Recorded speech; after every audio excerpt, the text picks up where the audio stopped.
Buonasera a tutti, good evening and welcome to the Italian radio program. Io sono Viviana and I would like to welcome back our regular listeners and also welcome any new listeners.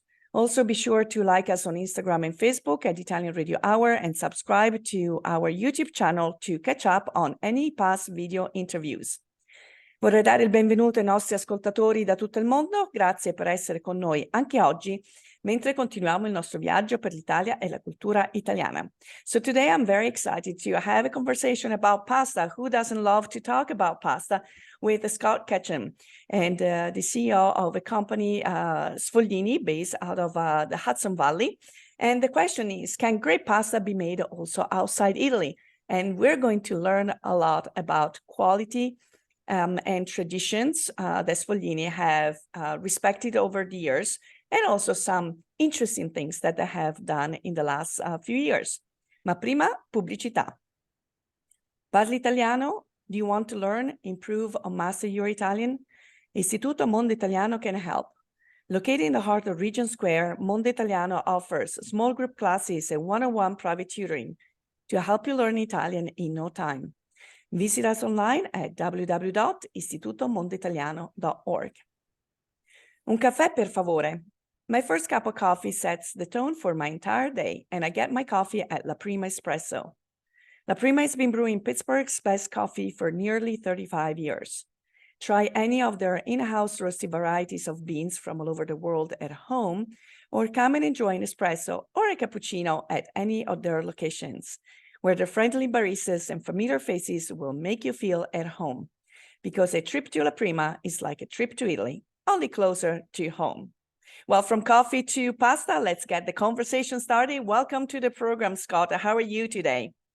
Great, thank you. I'm happy to be here. Thanks for the invitation. As I said, Sfoglini has been now a household name that has created a lot of curiosity and interest in the last few years, but you and your partner, Steve Gonzalez, have been working in the pasta field for many, many years. And so maybe we can start talking a little bit about the two of you, even if Steve is not here, if you don't mind, we will be talking about him. Let's start with you, Scott. Can you tell us a little bit your background prior to the foundation, the creation of Sfoglini? Sure, I'd be happy to. Of the two of us from the company, Steve has the pasta background, but I come from more of a design and marketing background. I grew up in the Midwest in Iowa and spent my time there going to all the way through college until about the age of 22. And I studied graphic design and marketing in college. I then worked in that career for about 17 years and everywhere from Chicago to San Francisco and eventually to New York City. And always loved doing graphic design work, and I eventually became specializing in creating new brands for companies, and that would involve everything from their identities and logos that were developed to their websites and even to product development for them. So I loved all these skills, but I was getting a little bit tired of working in the agency world of marketing and wanted to use my skills in a different way. And that's when my friend Steve and I started discussing ways we could possibly start a company together, which he had an idea for. So I decided it was about time I create my own product rather than doing one for somebody else. And did you know Steve from other professional engagements or personal, or how did the two of you cross paths? No, we had a mutual friend that introduced us. So we were friends for a few years before we started Sfoglini. He was in New York City working at a number of restaurants there and creating the pasta programs that for the restaurants, particularly new ones that would open up. He would create the menus, help hire staff and train them on how to make the pasta. But eventually he moved to Philadelphia and opened a restaurant there at that time. And so I didn't see him for probably about 9 months to almost a year until he moved back to New York City. And then he had an idea for a new company in New York. And that's when we decided to join forces and create Sfoglini.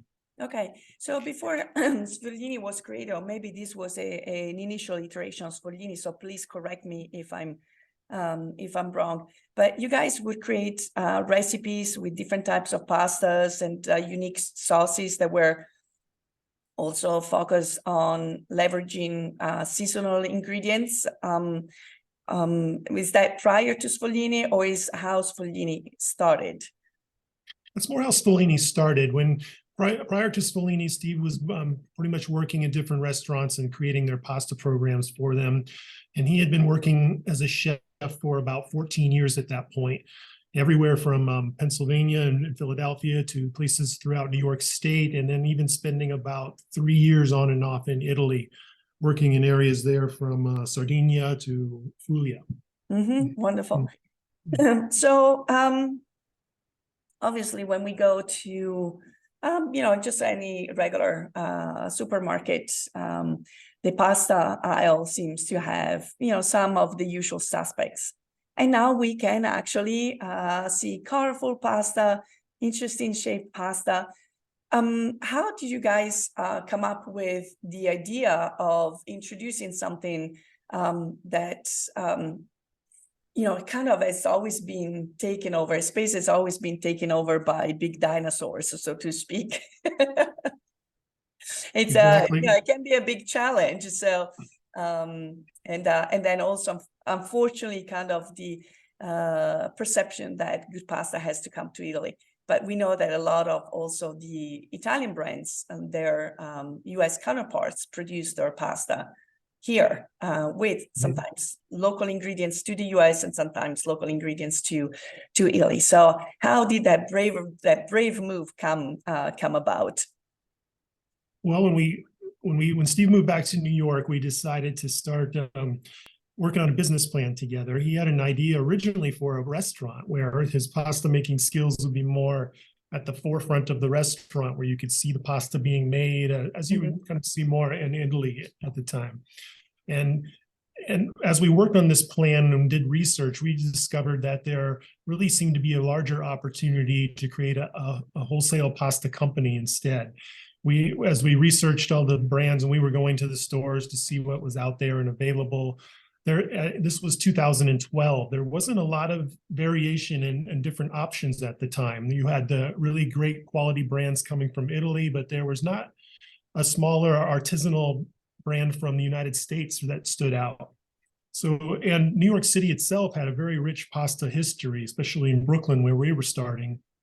There was many companies that from Ronzoni to Strega Pasta, and even was Damaco, which invented some pasta equipment in the early 1900s. There's all this great history there, but nobody was following up on that and kind of bringing that back to life. So that's where we saw that opportunity to make a New York branded pasta, and really coming from Brooklyn, New York, and trying to really create a new niche, in you could say, in that time, at the time period. And also, we didn't see a lot of variation in what was available in store shelves either. There was very traditional shapes, which every household likes to have on hand, from penne to rigatoni to spaghetti, but nothing. Steve's knowledge of pasta shapes just opened up the idea of bringing back a lot of shapes that people weren't producing anymore over the years, and how they could complement different meals and recipes well. And so that's how we decided to differentiate and really create an high quality premium organic brand from the United States to kind of compete on the level with pastas coming from Italy. Just to give us a deeper appreciation of what goes into making good quality pasta, because by following then some additional material podcasts, especially the Mission and Pastable, and some of with Dan Pashman, some of the conversations actually took my perception of making pasta to dry pasta to a complete different level of complexity on many different aspects, and also cost and challenges that we as consumers don't even think about it. We just go buy the pasta, cook the pasta, and that's the experience. But starting a business from scratch, let's talk about maybe where you're sourcing your ingredients, your grains, to what it took to actually create the facility. What does the facility look like, and how do the shapes come out? So really take us into what it could be a typical day as Sfoglini, both from the pasta production and also the sourcing of the ingredients. Sure. Well, when we originally started and we were getting the idea for the company, we decided to try wheats from all over the world and different qualities, and focusing primarily on durum wheat and semolina because we knew that would be our primary ingredient. So we tried many wonderful wheats and different distributors and providers that we could work with at the time. But we really loved the durum semolina coming from the Midwest in America, from the North Dakota area and even the Southern Canadian area. It seemed to be the perfect climate for durum wheat to grow here more locally in the United States. Mm-hmm. And in 2012, there was a very strong movement for local foods and trying to really source your ingredients as close as possible. And when it comes to durum wheat, that's about as close as we can get, because that's just the climate area there, so it's more suited for it than it is on the East Coast. So we decided that also would help differentiate us at the same time if we were focusing on only using American wheats. Mm-hmm. When a lot of the pasta coming from Italy was, of course, focused on Italian semolina. Mm-hmm. And so we felt they would have different qualities, a little bit different profiles, and would help differentiate us on the shelf and hopefully appeal to the American market which we were trying to reach. We also were experimenting with a lot of wheat coming from New York State, because while they can't grow semolina here, there's a number of great wheats from hard and soft winter and red wheat. There's spelt, einkorn, and emmer, ancient grains that are able to grow here. We even experimented with rye wheats, and we incorporated some of these into the pasta too. So we just took on from the first day, wanted to experiment and do everything we could, try everything we could do, and just see how the audience liked it. That helped us create our focus. We wanted to use the American wheats. We were going to try new shapes, and then we just needed a spot to open up. And that's when we found a building in Brooklyn, which is typically called among the food world the Pfizer building, because it was an old Pfizer pharmaceutical building from the early 1900s, one of their first facilities in New York City. And that's the place where penicillin was made for the First World War. And eventually they even created Viagra there in the 80s and 90s. So it had a history, but they had left the building. They moved their operations out of New York. And another person had purchased the building, and they were marketing it and breaking the building up into individual offices that you could rent.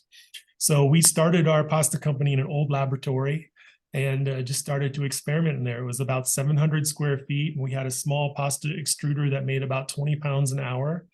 And Steve had a very great knowledge of fresh pasta making, but it took us a while to master the drying process. That was a big challenge.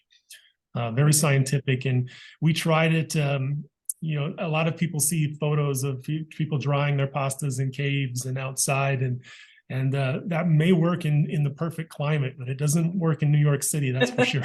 And maybe probably not for the quantities that you might need. I still remember when I went to Gragnano, and because obviously in Italy, that's kind of the cradle of the pasta making experience.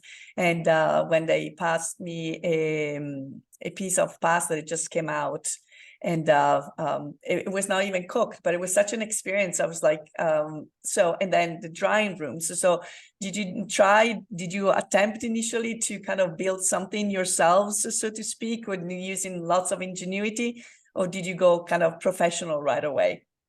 No, we experimented quite a bit. At first, we tried to dry the pasta in the room, and we would just turn the heat up very high, and we were working in the 110 I'm degree sure the other temperatures employees in the were room. so happy about these attempts, right? Yeah, so that didn't last very long. And then we eventually made an old walk-in refrigerator. We refurbished it and added a heating unit and a humidifier to it, so that we could try to control the heat and humidity of the drying process in there. And it worked on a small scale for a while, but it just was not exact enough to master the process, especially with some of the more intricate shapes we were trying to produce. They just would not dry evenly and would end up cracking or not holding their shape well. So eventually we had to find a professional dryer and purchase one. It took us maybe a couple of years before we finally got it. But we knew that we had to get something that we had better control over that heating and moisture process during the whole drying periods. Okay, so before we get to drying to pasta, we have to make pasta. And so how much is the process automated? How much is manual? How much you have to check that everything is going as expected? And also the dyes that you use. Can you tell us a little bit about that process? Yeah, we selected some dyes early on. Our first equipment was rather small, so we had a limited selection on what we could get. But we found a few unique shapes that that we started our company with. One was a campanella, which we ended up calling trumpets. Mm-hmm. One was a zucca, which is like a pumpkin shape. That's so and cute. and our what we call reginetti, or a very shortcut version of mafaldine pasta. And we'd use some of these unique shapes mixed with some more traditional ones like a rigatone and penne and fusilli, and created our first offerings with those. But then we discovered a pasta maker in Brooklyn called Maldari and Sons, and they were a over 100-year-old family operation. And they produced the dyes for most of the companies in America or even around the world. There aren't a lot of companies left, especially in the United States, that do that. Mm-hmm. So they were in Brooklyn, not too far away. We would meet with them, and they helped us as we grow and started creating our new dyes for us. And we give us more opportunity to slightly customize them or be able to produce shapes that we couldn't get before. Okay. And it was great to work with them. They eventually ended up closing their operation in Brooklyn. They retired and sold the building that they had, but they still operate as consultants and work with other dye makers in the country to help. And they still help us today and helped us with some of the Sporkful collection too. Okay, wonderful. So yes, so since you have mentioned the Sporkful connection, that's an interesting journey. Again, can you tell us a little bit who Dan Pashman is, and whether you knew of him before he approached you on this kind of very adventurous journey of creating new pasta shapes? Because my understanding from then following and listening to this Mission Impossible, it was kind of a commitment. He has this wonderful podcast for foodies, for people that eat more than that he kind of committed himself to create a new pasta shape, totally out of the blue. That's not his background. And but it's interesting because he shares the journey and the challenges and everything. So I wonder if you knew of Dan before he approached Sfoglini, or you started to learn about what he had committed to when the commitment was already made. I was not very familiar with his show until he had called us. So he called us one day and just said he was the host of the Sporkful podcast. I think Steve had heard it before and was a little more familiar with it than I was.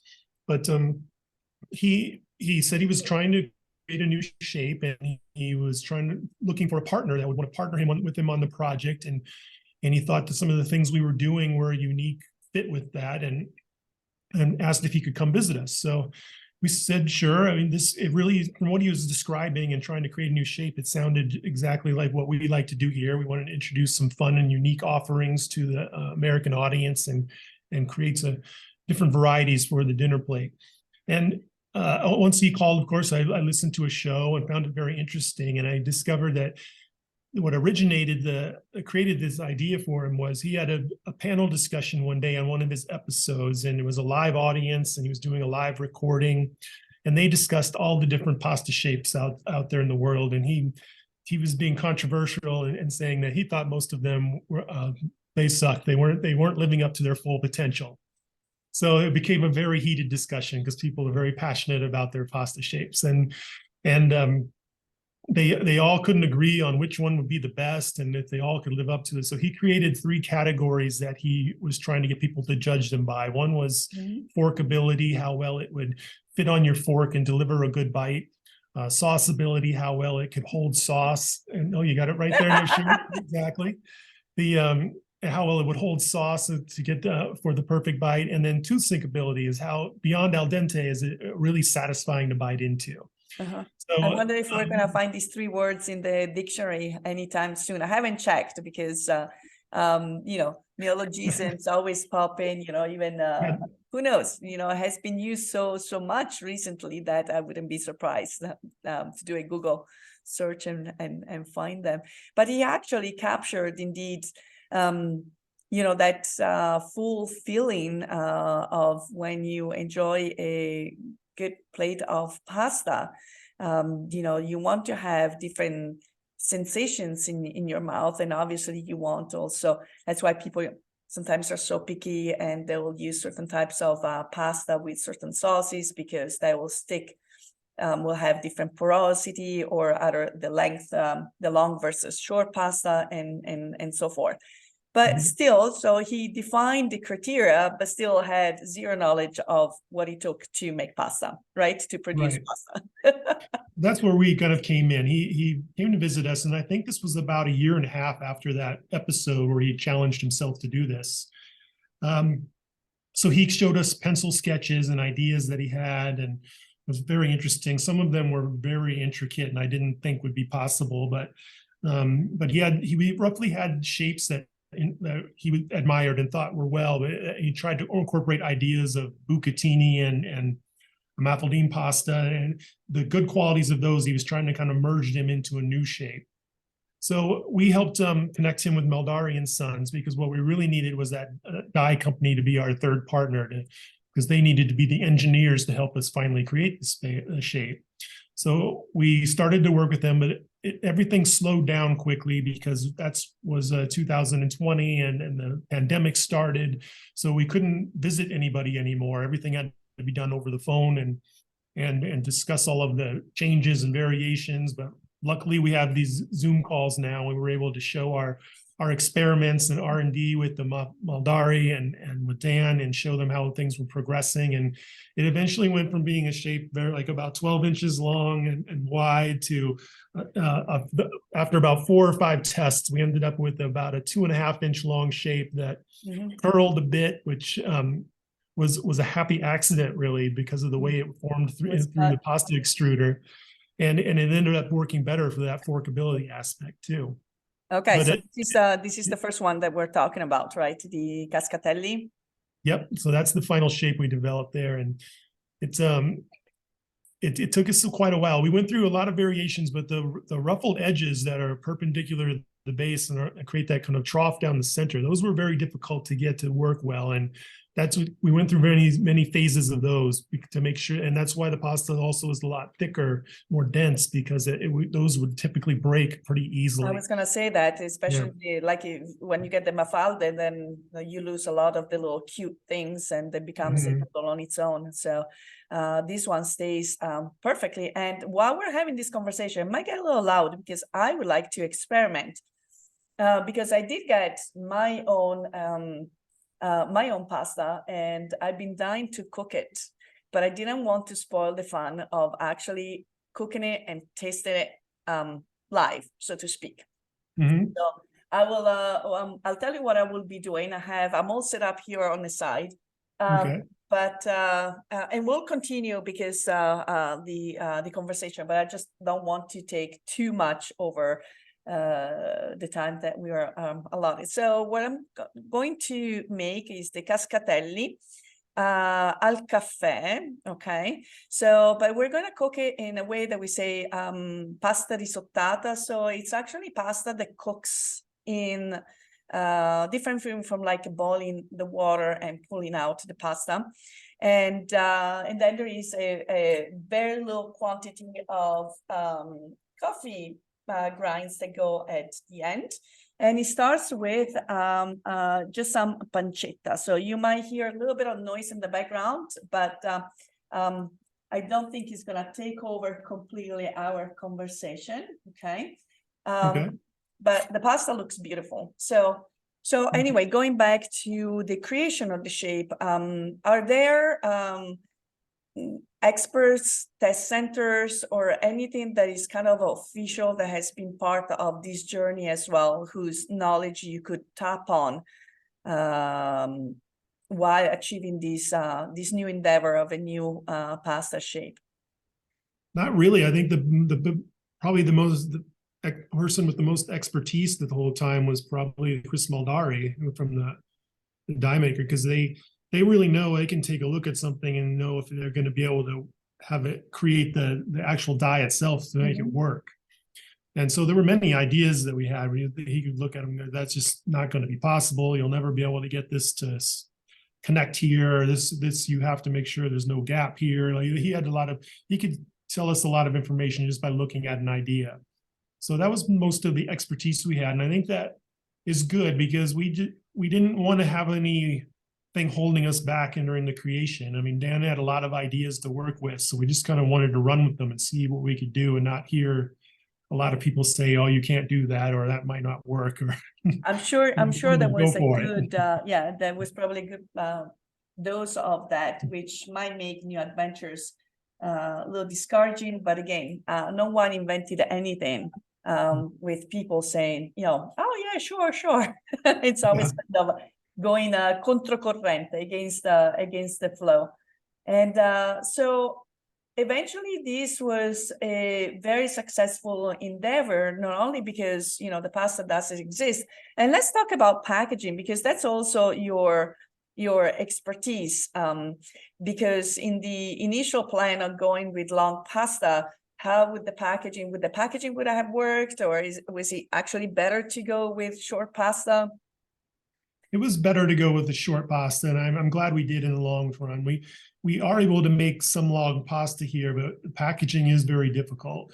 So we currently only sell it in bulk to restaurants. But the long one, we promised Dan we'd give it a shot, but once we produced it, it was very brittle, and it died we hang dry our long pastas, so it was very wavy and not very perfectly straight, which would need to be if it was going to be packaged in a large quantity.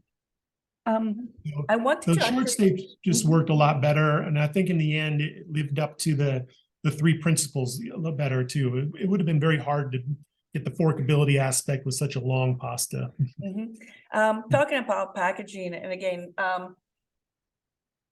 I'm just gonna cherish and save this box forever, because it is so beautiful. Oh, thank you. And as I said, I just went and splurged a little bit onto the website, and I just want people to know that I get my own things because I'm curious and I want to try them. So, but can you tell us also about some of the, first of all, quality from the field to the bowl? You have these beautiful packages that kind of really make cooking dinner easy in a way that it's inspiring. You have this one specifically is the turmeric reginetti, and and then you have also the recipe that people can follow, and I like it. Sorry, I'm just, it was like when the box arrived, it was Christmas time. That's the feeling that this has created in me. And thank you. we all need a little bit of excitement in our lives, especially when we're like busy professionals, just go. And can you tell us about these spices that are also included? I would like for you to tell us a little bit. Yeah, so we like to do a lot of different types of kits, especially for the holiday season, that maybe break from the norm a bit. And this pasta in particular is one of those. We wanted to use some interesting spices from the Diaspora company. And they source all their spices from the farmers themselves. So they have very fair trade arrangements with them, and work directly with those farmers. And this is a single origin turmeric powder that we were able to use and incorporate into the pasta. So it's kind of breaking out of Italian traditions and trying to create maybe more Indian themed dinner options using our pastas. So we continued the partnership with them and brought in one of their spice kits, and then used all of the different ingredients to create a few recipes that people could try at home. And that's what we really like to do, especially with any flavor pastas we produce, is we like to give some ideas and inspiration, but we always want the chef to feel that it's up to them to follow that or use it as an idea to work off of and create their own recipe. So we try to include as many things as we can, but we rarely include like every ingredient, because we want people to buy something fresh around them from their local stores and experiment on their own too. That was a really fun one to do, and I really loved how that pasta turned out. Yeah, it's wonderful. I can't wait to try that one. So as far as the pasta distribution, I have some people have pasta clubs. Some people like to stay small to keep operations and cost of operations to a certain point. Others trying to go into the big retails.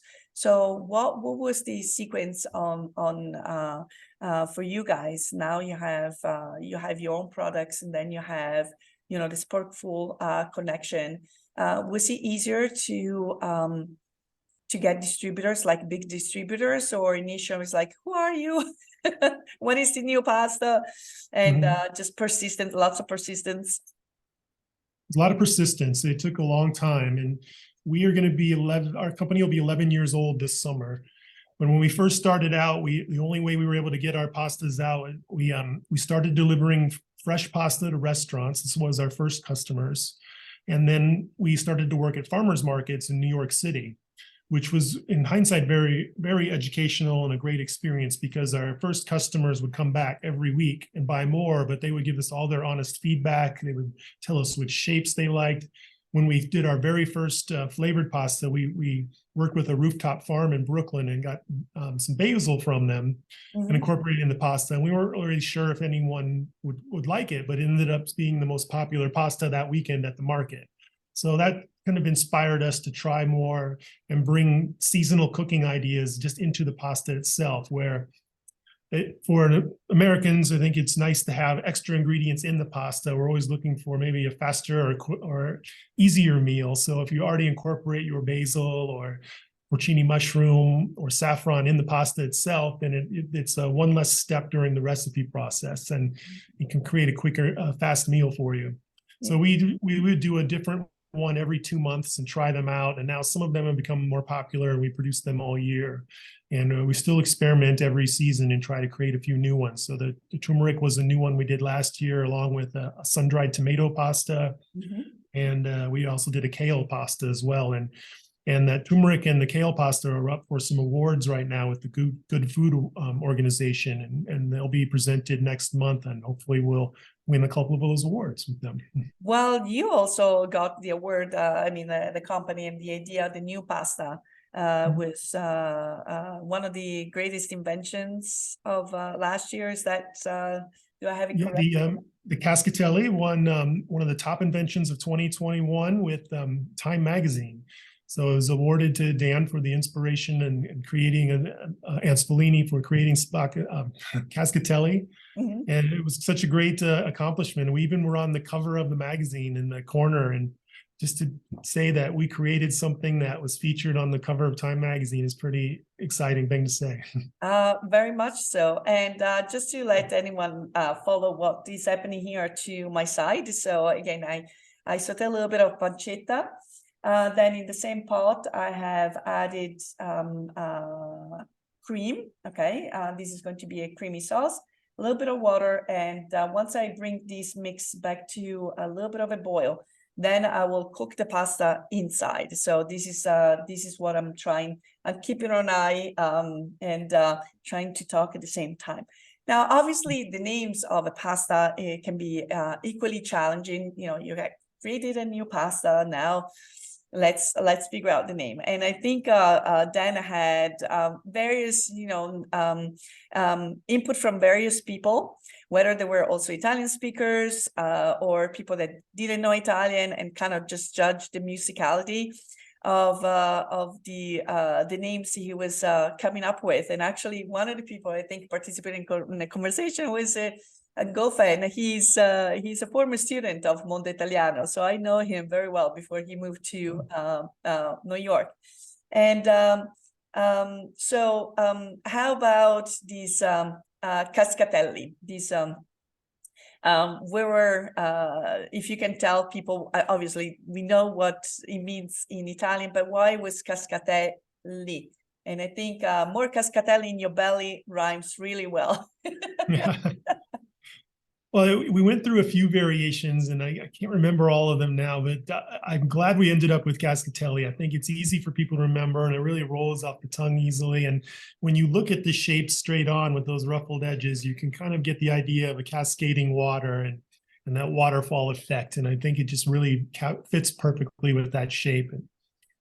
And that was, I have to give Dan all the credit for naming that.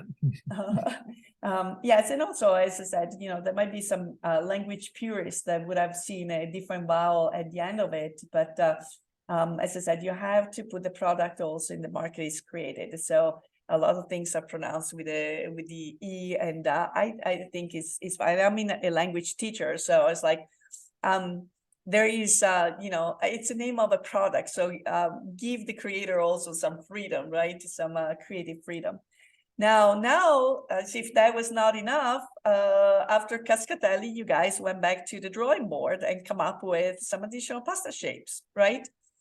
Yeah, well, the two new shapes we've launched aren't original. We didn't come up with them ourselves. It's more of what Sfoglini's done throughout our time as a company, is we found some shapes that weren't really available here in the United States and tried to bring them back to the marketplace. So one was the Vesuvio, which I think is a little more common here, but it's still hard to find, but it's modeled after Mount Vesuvius.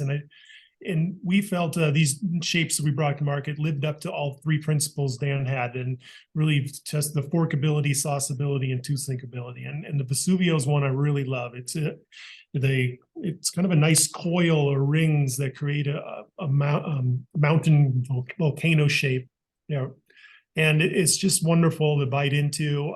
I found it really fun. I did happen to have that once before many years ago, and I was excited to bring that into our collection. Mm-hmm. And the other one was traditionally called Chingebuke, and it was supposed to be named after 5 holes because it's 4 kind of small tubes that are joined together to create a larger hole in the center.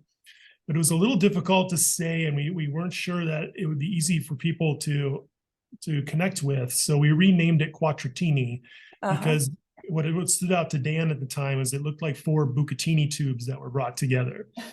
And I think that works well. It kind of is a little easier for the American audience to kind of grab hold to. And that's a more traditional Sardinian pasta that is available during the carnival period, but it's typically pretty difficult to find. And we couldn't even find a sample to try. We had to kind of go more on our gut instinct.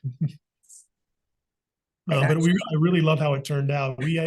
Oh my gosh, I didn't even notice that. That's the necklace. Well, I love to make a jewelry, and I usually trying to find things. As soon as I saw it, it only took me 2 seconds before we got on this call, and I just put some gold spray paint. So I'm planning to do other things. I really like both the design, a way of showing the design on this side. So we'll see. I might make a nice little ring once I cut off a little bit of the length, so the height. Wonderful. So anyway, the aroma here is pretty nice because, again, the pancetta is just giving off all the beautiful, as I said, the aroma. The cascatelli are indeed dancing around here. And we will be done in a few minutes. I know that you are a very busy man, and probably you have another meeting scheduled right after this interview. But I was also curious if there were some people that along your career or even in your past journey were mentors for you, someone that it was inspiring, or even people that you might have met at the Pfizer building. I don't know if it was just you said that it was divided into different office spaces, so you might have had also other people there that you could have conversations about what you guys were up to. So any people that kind of were mentor figures to you?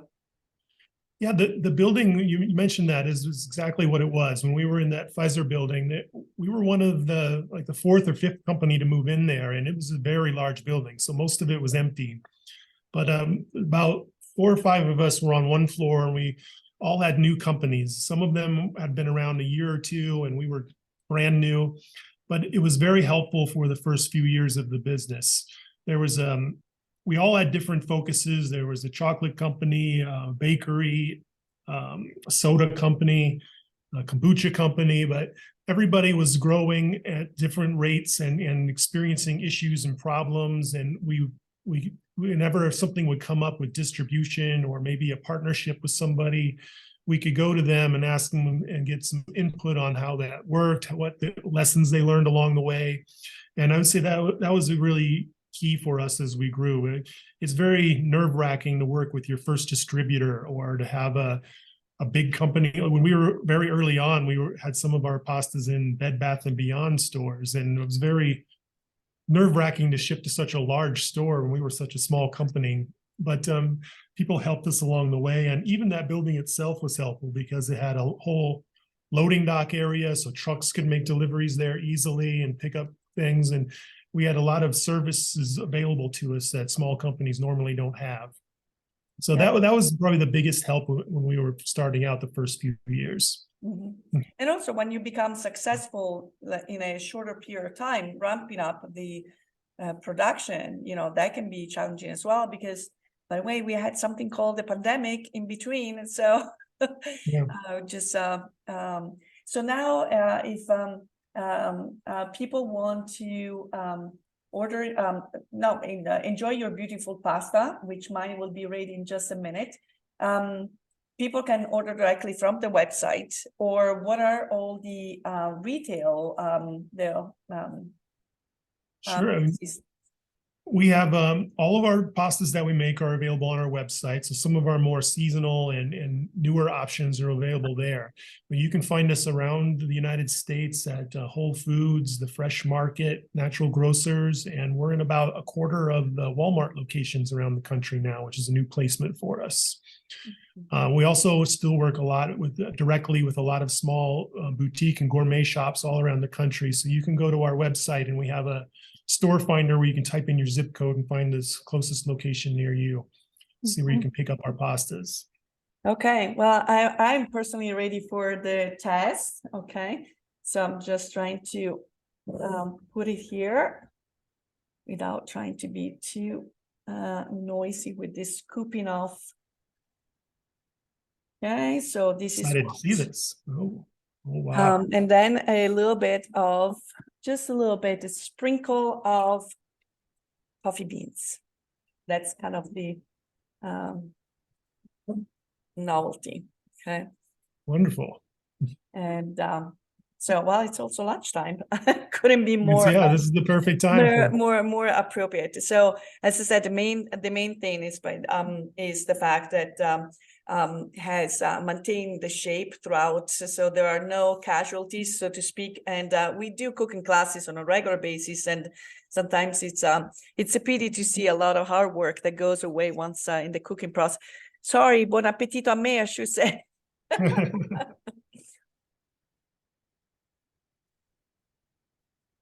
It is great. It is great. And I'm not saying just because we're having this conversation, I could have not cooked the pasta.